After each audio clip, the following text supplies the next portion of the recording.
Bloody Mary is one of the most famous nicknames in history. Why do we call her that? And is it justified? First of all, who is Bloody Mary? This is Mary I, Queen of England, the daughter of Henry VIII and Catherine of Aragon, the very first queen regnant, that means queen in her own right, of England. Well, 5 years after Mary died, there was a book written by a man named John Foxe, who was a Protestant exile, and it became known as Foxe's Book of Martyrs.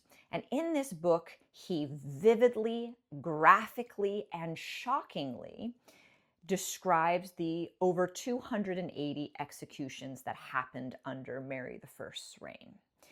It was incredibly widely read, very popular, very, very well received. And it was in this book that the nickname Bloody Mary was written, and it stuck, and it keeps on sticking.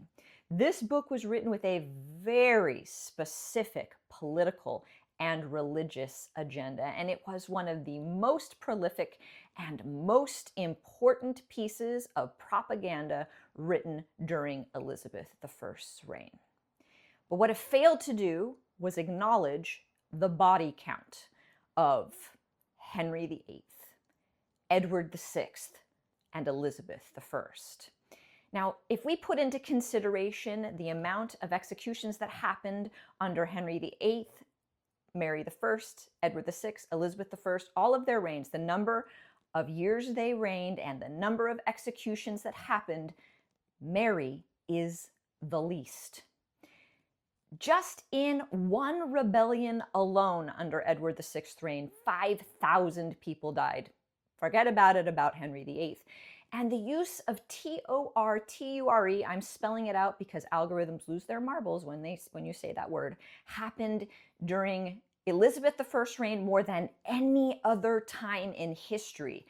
The atrocities that happened under Elizabeth I's reign aren't talked about because they weren't written in a book and it didn't have a catchy nickname. Now, you can love Elizabeth.